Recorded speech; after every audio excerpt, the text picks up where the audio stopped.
Bismillahirrahmanirrahim. Assalamualaikum warahmatullahi wabarakatuh. Alhamdulillahilladzi an'ama 'alaina bi ni'matil iman wal islam. Asyhadu an la ilaha illallah wa asyhadu anna Muhammadar Rasulullah. Allahumma shalli wa sallim wa barik ala hadzal nabiyil karim wa ala alihi wa sahbihi ajma'in. Amma ba'du. Kaum ibu dan kaum bapak, saudara-saudara kaum muslimin jemaah pengajian tauhid Masjid Muslimin, insyaallah mudah-mudahan kita semua senantiasa dirahmati Allah Subhanahu wa taala. Semoga pula ibadah salat maghrib kita diterima Allah Subhanahu wa taala. Amin. Salawat kita untuk Rasulullah sallallahu alaihi wasallam. Allahumma shalli ala Muhammad wa ala ali Muhammad. Baiklah kaum ibu dan kaum bapak, dengan membaca Bismillahirrahmanirrahim kita teruskan kajian tauhid tentang akidah pada malam hari ini, melanjutkan kajian 2 pekan yang lalu. Pekan yang lalu Allah tidak berhalangan hadir kepada sempat hadir. Kita sudah sampai kepada kesimpulan tentang jahiliyah bentuk pertama itu. Jahiliyah bentuk pertama itu adalah jahiliyah tentang Allah. Kesimpulan yang pertama dalam kajian kita 2 pekan yang lalu adalah bahwa tidak ada alasan bagi manusia untuk tidak bertauhid. Itu kajian kita pekan yang lalu, 2 pekan yang lalu. Kemudian yang kedua, lanjutan dari pengajian pekan yang lalu, 2 pekan yang lalu, Bapak Ibu, kita ingin membicarakan tentang, kalau bahasa Arabnya ini, muqtadayatul intima'il islami. Kalau bahasa Arabnya artinya apa? Tonggak-tonggak penyangga, kunci-kunci pokok ikatan di dalam Islam itu. Beberapa waktu yang lalu ada suatu kampung di Banyuwangi, Bapak Ibu. Daerah itu dilanda kemarau yang panjang. Lalu masyarakat di kampung itu sepakat untuk menghidupkan tradisi lama, mengawinkan kucing. Jadi kucing itu diarak sampai ke pemandian, sudah itu dikawinkan di dalam air. Setelah dikawinkan, akhirnya ditutup dengan doa. Ini ibu bapak, satu contoh, ada orang yang tidak mau keluar dia dari kebiasaan seperti itu karena takut dikucilkan. Dia bangun ikatan itu atas nama ikatan awak sakampuang, awak sasuku, tagak kampuang, bapaga kampuang, adik lamu, pusapotuo di jago. Nah, ini yang ingin kita kaji, kesimpulan kajian tentang jahiliyah dalam bertuhan itu, Bapak. Seperti apa ikatan-ikatan yang dibangun di dalam Islam itu? Apa kunci-kunci pengikatnya? Untuk mengantarkan kita kepada kajian ini, aku ajak Bapak Ibu membuka atau kita simak semua surah Al-Maidah, surat yang ke-5 ayat 55 sampai 56. Ini kajian tentang kesetiaan di dalam Islam. Di bagaimana awak baca setia yang diatur dalam Islam itu. Ya. Surat Al-Maidah, surat yang ke-5 ayat 55 sampai 56. Mari kita simak, Bapak Ibu, kita buka. A'udzu billahi minasyaitonir rajim. Bismillahirrahmanirrahim. Innama waliyukumullahu wa rasuluhu والذين آمنوا الذين يقيمون الصلاة ويؤتون الزكاة وهم راكعون ومن يتولى الله ورسوله والذين آمنوا فإن حزب الله هم الغالبون. صدق الله العظيم. Surat Al-Maidah, surat ke-5 ayat 55 sampai 56. Kalau 2 pekan yang lalu yang kita bahas surat apa, Bapak Ibu? Surat Al-Baqarah ayat 258. Itu debat antara Nabi Ibrahim alaihissalam dengan Namrud setelah Nabi Ibrahim AS keluar dari kobaran api. Kajiannya 2 pekan yang lalu, tidak ada alasan bagi manusia untuk tidak bertauhid. Sekarang kita lihat di surah Al-Maidah ini. Innama waliyukumullah, innama waliyukum, sesungguhnya walimu. Walimu itu maksudnya adalah pelindungmu, orang yang pelindungmu yang engkau harus mengikatkan hati kepada mereka. Tidak boleh diputus hubungan dengan mereka. Siapa? Pertama Allah. Allahu innama waliyukumullahu wa rasuluh. Sesungguhnya pelindungmu hanyalah Allah dan Rasulnya. Berikut walladzina amanu, dan orang-orang beriman. Alladzina yuqimuna as-salata wa yu'tuna az-zakata wa hum raki'un. Yang mereka itu mendirikan salat, wa yu'tuna az-zakata, dan mereka menunaikan zakat, wa hum raki'un, dan mereka orang-orang yang rukuk dalam makna tunduk kepada Allah. Wa may yatawallallaha wa may yatawallallah wa may yatawallallah, orang-orang yang menjadikan Allah sebagai pelindungnya, wa rasulah, dan rasul Allah,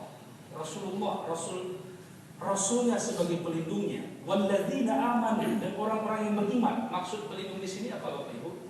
Yang kita mengikatkan hati kepadanya, mengikatkan diri, menjalin, tidak boleh memutuskan hubungan dengan Allah, dengan Rasul, dengan orang-orang beriman, yaitu orang-orang yang mendirikan sholat, membayar zakat, orang-orang yang tunduk. Tidak boleh dimusuhi, tidak boleh dimusuhi. Fa inna hizballah, maka mereka itu benar-benar golongan Allah, pengikut hizbun, pengikut Allah. Humul ghalibun, mereka itu orang-orang yang menang. Bapak Ibu, kenapa ini kita awali? Supaya sudah nampak gambaran oleh kita kepada siapa kita mengikatkan hati, mengikatkan hubungan yang kita tidak boleh putuskan. Sebab begini, Ibu Bapak yang terhormat, ikatan ini penting. Rasulullah SAW sudah pernah menyampaikan kalau ikatan itu nggak jelas buhulnya, dia bisa lepas satu persatu. Nabi menyampaikan ini ikatan-ikatan yang bisa lepas satu persatu. Ya. Kata Rasulullah SAW bahwa ikatan-ikatan itu kalau tidak diikat satu persatu, yang pertama yang bakal lepas itu adalah orang sudah tidak lagi mau sholat, lepas satu ikatan. Kemudian sudah tidak lagi mau patuh kepada hukum Allah ini, berarti sudah lepas lagi satu persatu ikatan dalam Islam. Lalu apa-apa saja tonggak-tonggak atau kunci-kunci yang tidak boleh lepas, buhul-buhul ikatan. Kita ini kan bisa tidak disebut sudah mengikat, terikat satu sama lain.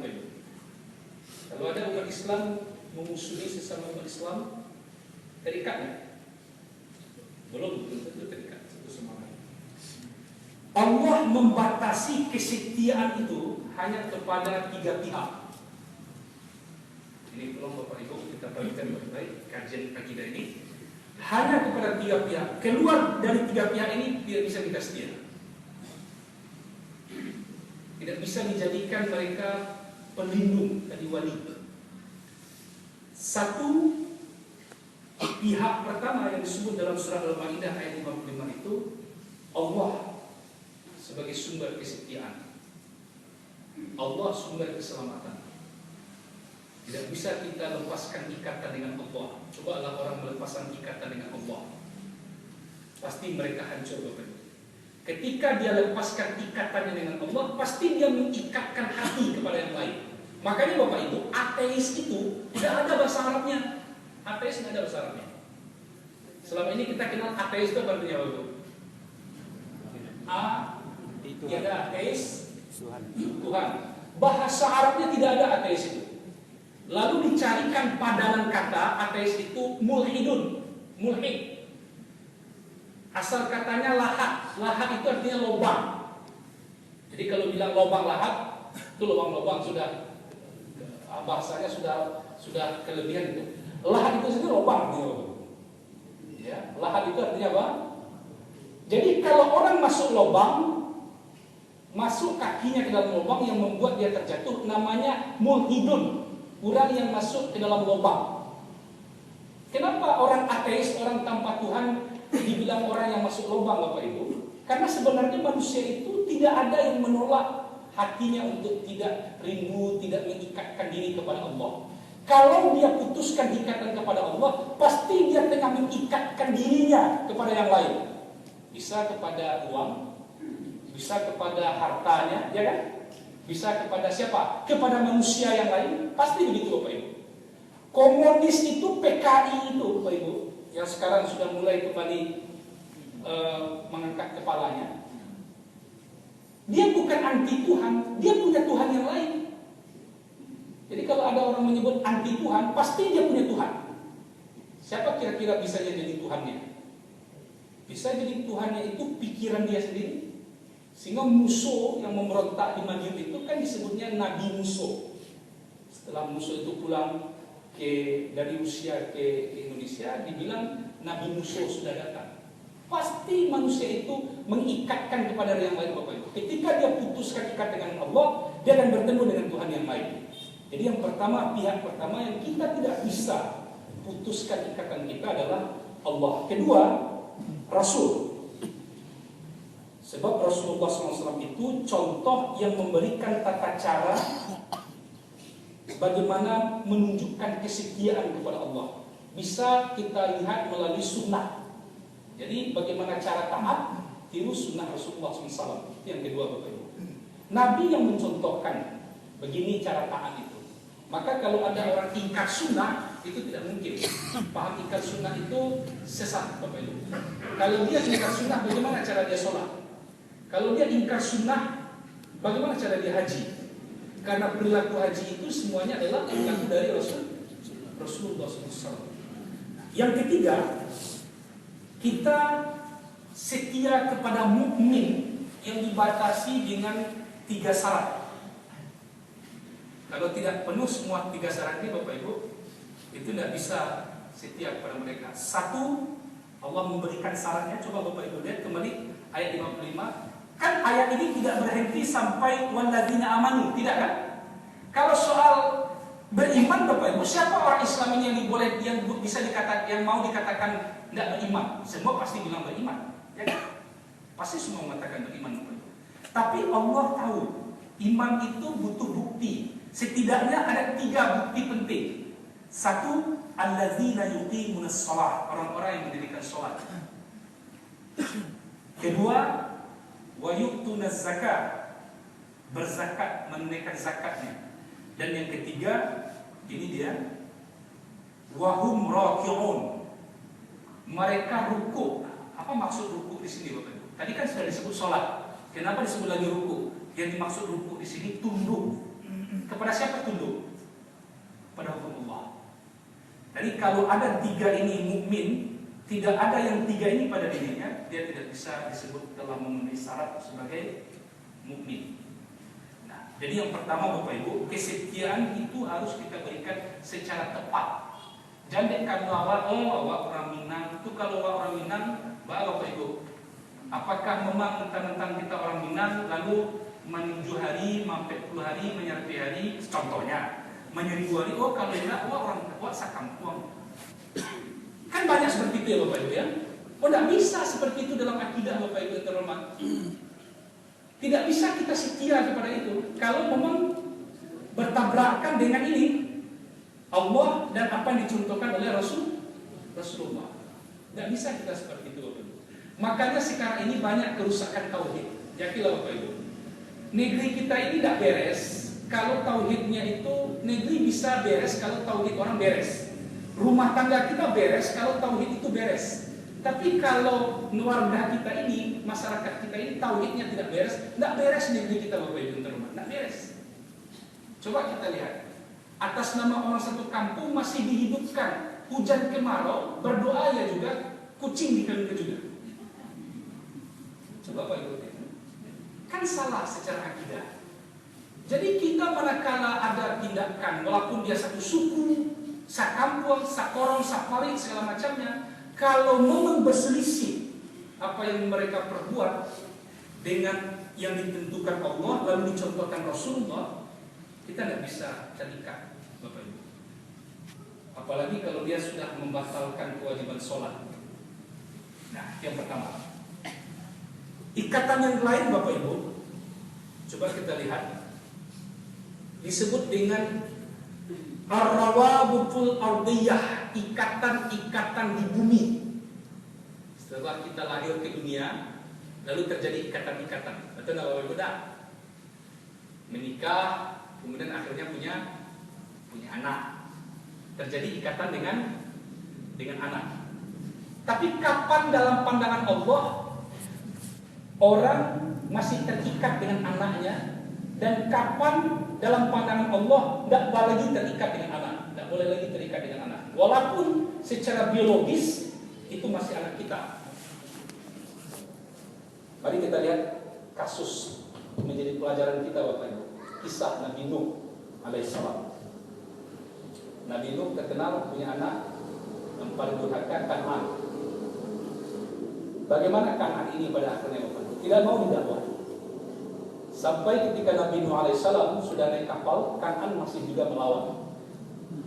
Sampai pada akhirnya Kan'an tenggelam. Nampak oleh Nabi Nuh alaihissalam, Kan'an itu aguib.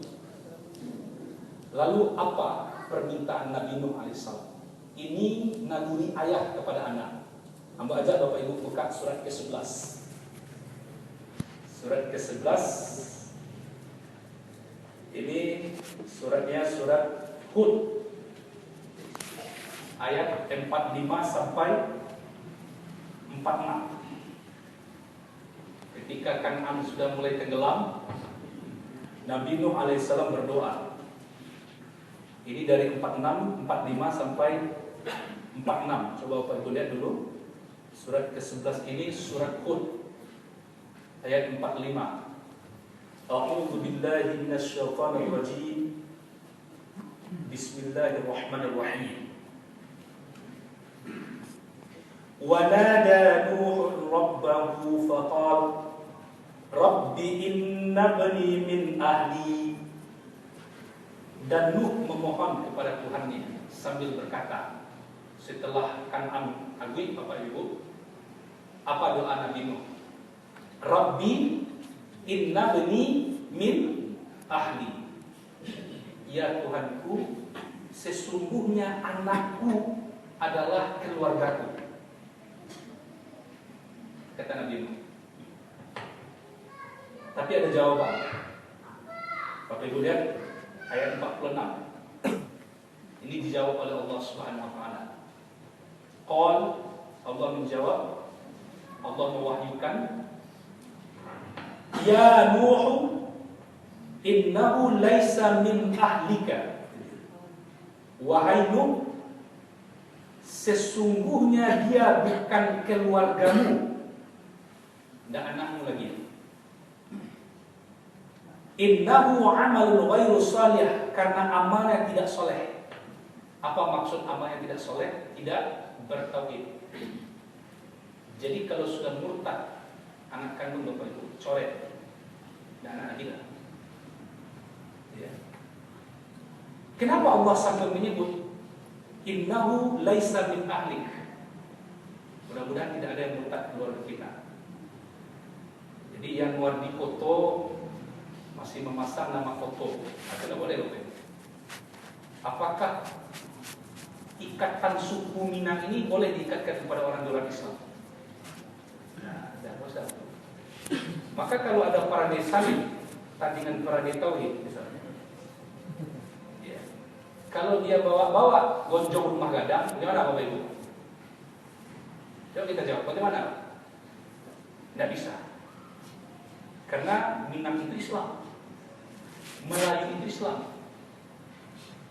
Tidak Minang kalau tidak Islam, tidak Islam kalau tidak, dia tidak bisa disebut tidak Minang kalau tidak Islam. Tapi sekarang di Jakarta pun ada sejumlah gereja yang pakai gapura gonjong rumah rumah gadang. Itu yang punya kerja adalah memang orang Minang yang sudah pindah agama. Ya, pada acara mereka pun mereka pakai salua, pakai deta segala macam. Nah, kalau itu terjadi, apa sikap orang Minang? Tidak ada, coret Bapak. Coret namanya dari Ranji. Ini dia, ini akidah. Ya, coret nama dari Ranji.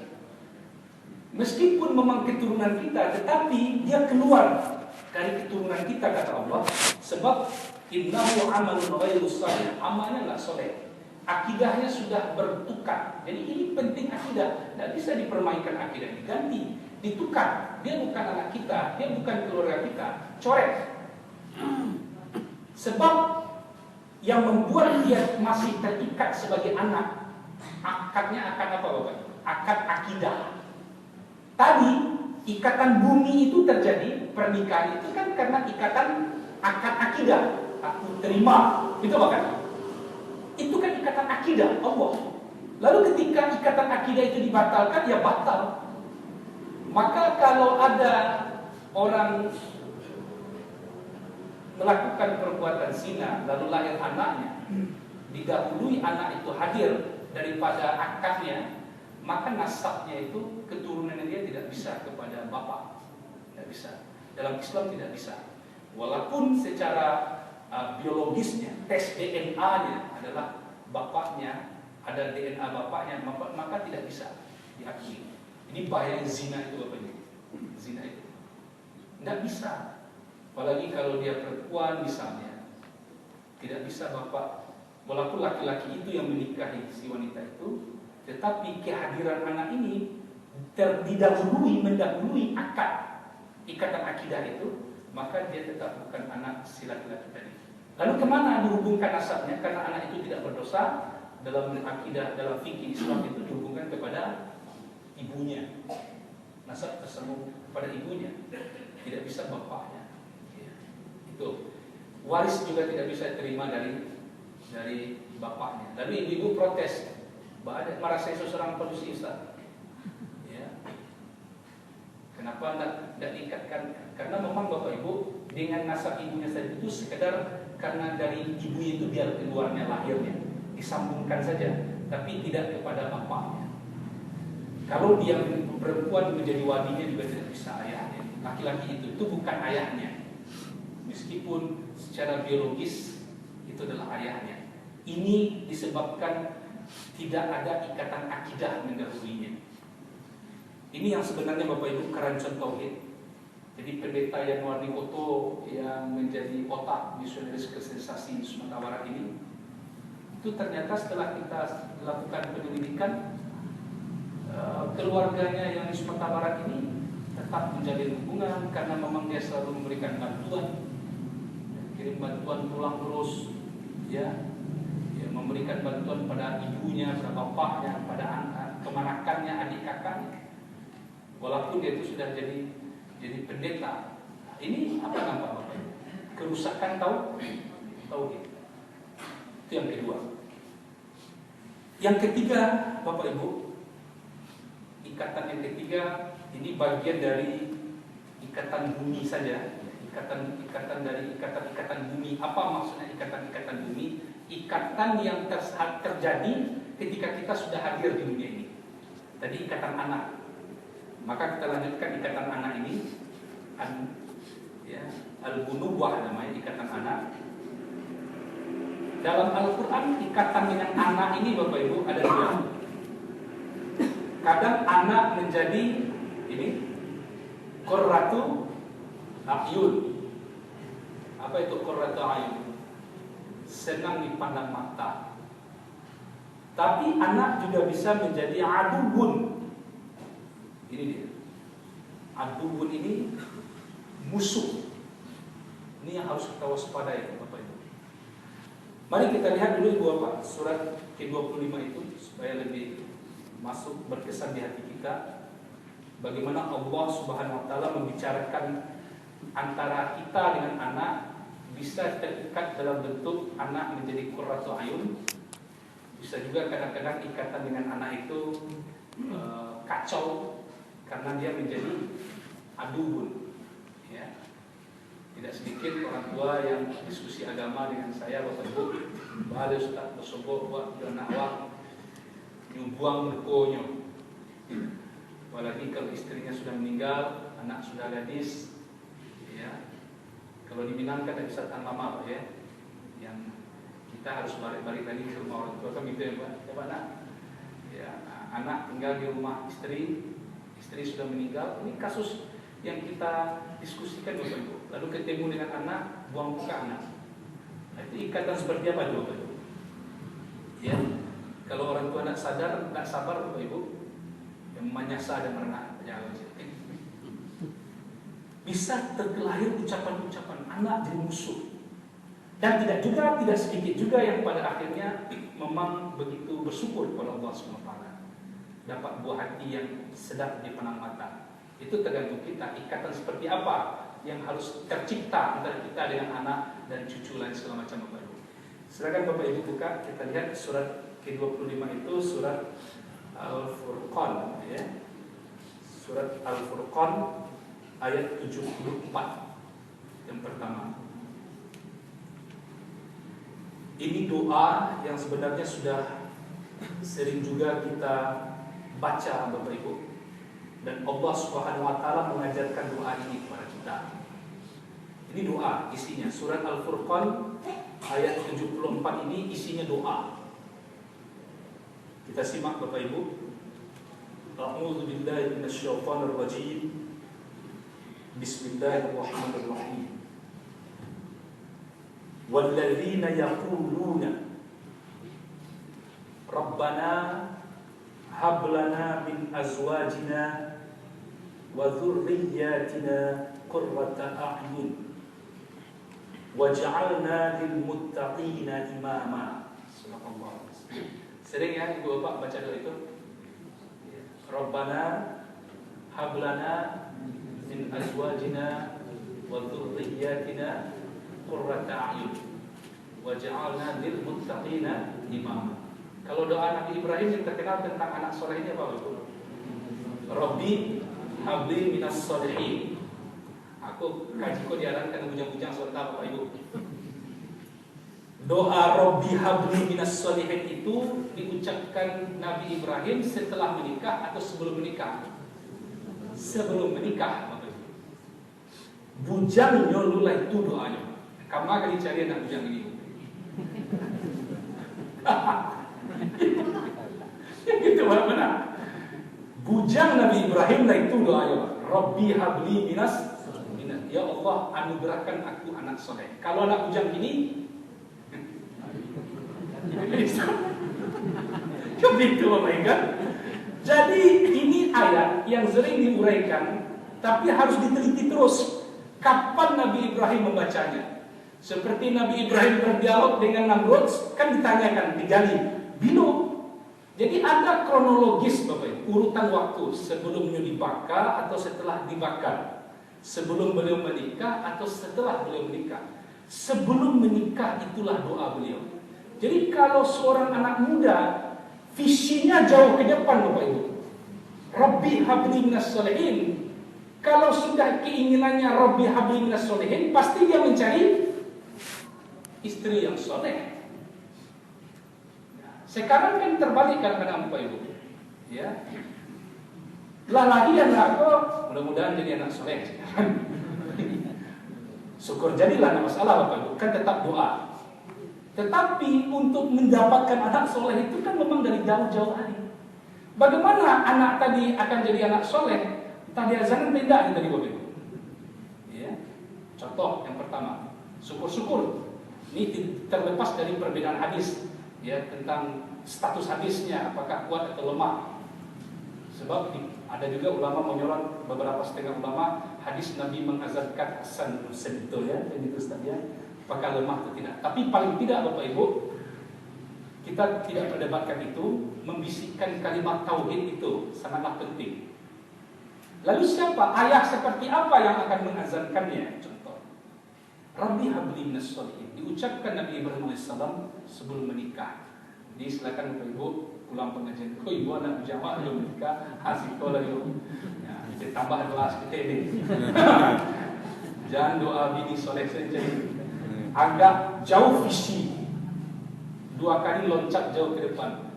Doa anak yang soleh. Rabbi habli minas soleh. Allah mengajarkan doa ini Bapak Ibu. Sebenarnya surat Al-Furqan ayat 74 ini contoh sifat-sifat ibadur rahman. Kalau Bapak Ibu buka dari ayat yang sebelumnya, ya, ayat sampai dari ayat 63 itu sebenarnya lanjutan dari ayat 63. Wa ibadur rahman. Siapa itu Abdur Rahman itu? Hamba Allah, hamba dari Ar-Rahman itu. Salah satu sifat kebiasaannya memang mereka peduli dengan keluarga. Sampai dalam doanya, Rabbana hablana min azwajina, ya Allah, anugerahkan kepada kami istri-istri kami, wa dzurriyyatina, keturunan kami, yang qurrata a'yun, penyejuk mata hati. Subhanallah. Ibu juga berdoa itu, ya Allah, karuniakan pasangan. Azwaj itu kan artinya pasangan. Pasangan seperti apa? Jadi zaujah itu, pasangan itu seperti 2 sisi mata uang. Nah, itu yang zaujah itu, yang pasangan. Azwaj dalam bahasa Al-Quran itu, pasangan itu seperti 2 sisi mata uang. Itu yang pasangan dalam Al-Quran itu. Ya Allah, anugerahkan pasangan dan keturunan yang menyejukkan mata, senang batin, tentram, waj'alna lil muttaqina imama. Jadikan kami untuk orang-orang yang bertakwa sebagai imama, pemimpin, suri tauladan, orang yang menjadi tempat bertanya, orang yang menjadi tempat contoh. Itu Bapak Ibu, imam. 1. Tetapi kadang anak juga bisa menjadi adubun. Kita lihat Bapak Ibu peringatan Allah Subhanahu wa taala dalam surah At-Taghabun. Ini surat 64 ini surat At-Taghabun. Surat ini turun ketika para sahabat yang ingin hijrah bersama Rasulullah SAW, kaum muslimin yang ingin hijrah dari Makkah ke Madinah, itu halang-halangi oleh anak dan istrinya. Pegangnya kakinya, pegang tangannya, jangan pergi, tinggal kami nanti. Dalam kondisi seperti itu Allah turunkan wahyu kepada Rasulullah SAW. Kalau untuk kondisi kekinian Bapak Ibu, ayat ini perlu juga kita pahami supaya tidak bersua bertemu dalam rumah tangga dan kehidupan anak cucu menantu kita. Surat At-Taghabun surat ke-64 ayat 14. Kita simak lagi ayat ini. A'udzu billahi minasyaitonir rajim. Bismillahirrahmanirrahim. Ya ayyuhalladzina amanu inna min azwajikum wa auladikum aduwwan lakum fahdharuhum. Ayat ini turun sekaitan apa tadi? Kaum muslimin yang dihalang-halangi oleh istri dan anak-anaknya untuk hijrah. Nah, tapi ini hati-hati juga memahami ayat ini Bapak Ibu. Ini untuk hijrah. Untuk hijrah dalam artian menyelamatkan akidah. Ya ayyuhalladzina amanu, hai orang-orang yang beriman, inna min azwajikum, sesungguhnya dari istri-istrimu itu, di antara istri-istrimu, wa auladikum, dan anak-anak kamu semua, aduwan lakum, ada yang menjadi musuh bagimu. Berapa banyak terbukti ayat ini Bapak Ibu? Ya, tidak ada musuh yang paling benci kepada istri bagi seorang suami. Bagi seorang istri tidak ada manusia yang paling muak matanya melihat bandingkan suaminya. Tidak sedikit orang tua yang tidak ada musuh yang paling mengganggu ketenangan hidupnya dibandingkan anaknya. Maka Allah sebut dalam wahyu ini, fahdharuhum, hati-hati terhadap mereka. Jadi hati-hati kita dengan istri Bapak Ibu. Bu, hati-hati juga dengan suaminya. Bisa jadi musuh nanti. Ya. Dengan anak juga hati-hati Bapak Ibu. Ya, bisa jadi musuh, bisa menjadi orang yang paling mengganggu dalam hidup kita. Kemudian Allah lanjutkan wahyunya. Wa in ta'fu wa tasfahu wa tawfiru fa innallaha ghafurur rahim. Jika kalian memaafkan, kalau ada kesalahan-kesalahan, lalu kita berlapang dada, Wa tasfahu, lalu kita berlapang dada. Wa ta'fu wa taghfiru, mengampuni kalau ada kesalahannya yang besar. Kalau wa in ta'fu tadi kesalahan-kesalahan kecil. Perkara-perkara sepele. Banyak perkara-perkara sepele ini yang kadang-kadang merusak hubungan istri dengan suami, kemudian dengan anak.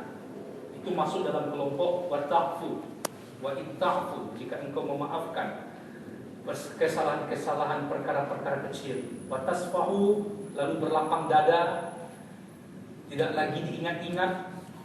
Kemudian wa taghfiru, mengampuni kesalahan-kesalahan mereka yang besar.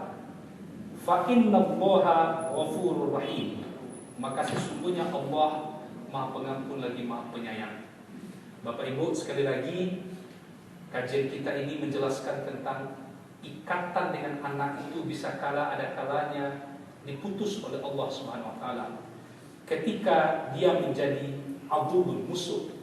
Tidak ada musuh yang paling berat bagi Nabi Nuh alaihissalam dibandingkan istri dan anak-anaknya. Baik. Kemudian Bapak Ibu, ada lagi ikatan dengan bapak. Anak kakek apa? Kalau tadi bawa ke bawah Pak. Ikatan dengan bapak ini, ibu bapak yang terhormat. Ada satu peristiwa menarik dalam kisah Rasulullah, sahabat Rasulullah pada saat perang Badar. Ada seorang sahabat namanya Abu Ubaidah bin Jarrah bertarung dengan bapaknya. Anak sudah masuk Islam, bapak masih kafir. Bapak Ibu bisa lihat dengan jelas di sana. Bapaknya semangat ingin membunuh anaknya, tapi anaknya selalu mengelak dan tidak pernah berniat membunuh bapaknya. Kau orang ingin baca kak lah, dia bukan memperhatikan batang durian Bapak Ibu. Tapi perkara akidah, Jawa kan masalah akidah sepele, masalah batang durian bisa berlalah. Mama berlalah menjadi kemarakan kan? Ya, bagus batang durian yang ambil saja kan. Tapi kalau ketika kemanakannya sudah murtad, li pernah nyolalah juga dia Pak. Ada juga ya. Bapak-bapak contohnya. Ya, kalau seandainya ada orang tentang akidah, kita langsung tegas. Tapi kalau yang bukan perkara akidah, jangan seperti itu betul. Orang kan terbalik. Bapak Ibu tahu, kalau ibu bapak pergi ke Bandara Internasional Minangkabau itu, kan ada jalan potong belok kanan ya. Bapak Ibu lihat kan banyak gereja-gereja berdiri ya. Itu untuk Bapak ketahui, dulu yang datang ke sana itu masih rimba belantara adalah pekerja-pekerja dari Nias. Mohon maaf Bapak Ibu, kalau ada Bapak Ibu di kampungnya di sana, mereka semuanya masih Kristen. Berpuluh-puluh tahun yang lalu, sampai mereka menetap di sana, hidup berkeluarga, berkawin, semua berkembang. Sekarang pada akhirnya Bapak Ibu, akhirnya dia malako, pernah sampaikan di sini, malako kepada suku yang ada di sana. Pada akhirnya ada yang sudah dapat gelar datuk Bapak Ibu. Ini kan sudah kami memberi gelar datuk, kerapatan adat negeri memberi gelar datuk kepada mereka. Nah ini kan nampak oleh kita Bapak Ibu. Kalau perkara akidah kadang-kadang kita biasa-biasa saja, ya enggak? Tapi coba kalau tentang memperebutkan batang durian tadi Bapak Ibu.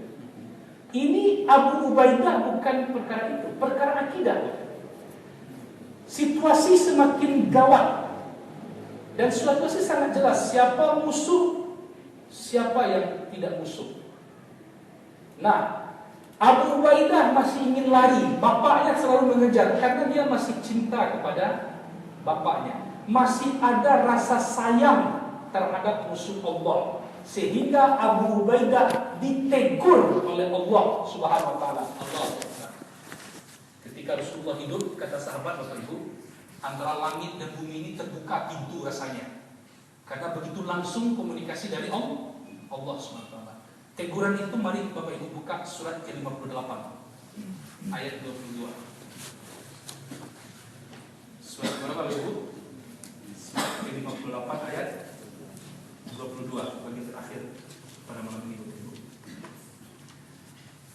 Surat ke-58 itu adalah surat Al-Mujadalah ayat ke-22. A'udzu billahi minasyaitonir rajim. Bismillahirrahmanirrahim. Panjang ayat. La tajidu qauman yu'minuna billahi wal yawmil akhir yuwadduna man hadda Allah wa rasulahu walau kanu aba'ahum aw abna'ahum aw ikhwanahum aw ashiratahum. Engkau ya Rasulullah tidak akan mendapatkan satu kaum yang beriman kepada Allah dan kepada hari akhirat, saling berkasih sayang dengan orang-orang yang menentang Allah dan Rasulnya, sekalipun orang-orang itu bapaknya, anaknya, saudaranya, atau keluarganya. Ulaika kataba fi qulubihimul imana wa ayyadahum bi ruhin min. Mereka itu orang-orang yang dalam hatinya telah ditanamkan Allah keimanan, dan Allah telah menguatkan mereka dengan pertolongan. Pertolongan di sini maksudnya Bapak Ibu yang terhormat, ya, Allah memberikan penguatan hati kepada mereka, kekuatan batin, ya, untuk siap berhadapan walaupun itu bapak kandung, walaupun itu adalah anak kandung. Wa yudkhiluhum jannatin tajri min tahtiha al-anhar khalidina fiha radhiyallahu anhum wa radu an ulaika hizbullah. Sekali lagi disebut hizbullah. Tadi surah Al-Maidah juga hizbullah. Ulaika hizbullah ala inna hizballahi humul muflihun. Mereka masuk ke dalam jannah, surga-surga yang mengalir di bawahnya sungai-sungai, khalidina fiha, mereka kekal di dalamnya, radhiyallahu anhum, Allah meridhai mereka, wa radu an, mereka juga redha dengan rahmat Allah, redha juga dengan Allah. Ulaika hizbullah, mereka itu adalah golongan Allah. Ala inna hizballahi humul muflihun. Ketahuilah orang-orang yang masuk ke dalam golongan Allah, mengikatkan diri dan hatinya kepada Allah, mereka orang-orang beruntung. Coba Bapak Ibu lihat ini. Pada akhirnya Ibu Bapak, sering saya menemukan peristiwa-peristiwa seperti ini. Ada terakhir mahasiswa masuk Islam, kemudian bapaknya masih jadi belum Islam, kemudian ibunya juga belum Islam. Sudah berdakwah mereka dia kepada ibu bapaknya, adik-adiknya akhirnya sudah masuk Islam, pada akhirnya bapaknya juga meninggal dalam keadaan belum masuk Islam. Dengan inilah saya hibur dia, bapak-bapak dan ibu terhormat. Sedih dia. Ketika bapaknya meninggal, bapaknya itu seorang pendeta, juga masih belum Islam, meninggal dalam kondisi tidak masuk Islam. Ditemui saya, Pak, bapak saya pada akhirnya meninggal dalam keadaan tidak Islam. Jangan kamu bersedih. Ini adalah perkara akidah. Naluriah kita memang sayang kepada bapak kandung seorang anak. Tetapi akidah, ikatan akidah harus lebih utama dari ikatan-ikatan yang lain. Ini inti pengajian kita malam hari ini, Bapak. Ikatan akidah harus lebih utama dari ikatan-ikatan yang lain. Subhanallahumma wa bihamdika, asyhadu an la ilaha illa anta, astaghfiruka wa atubu ilaik. Assalamualaikum warahmatullahi wabarakatuh.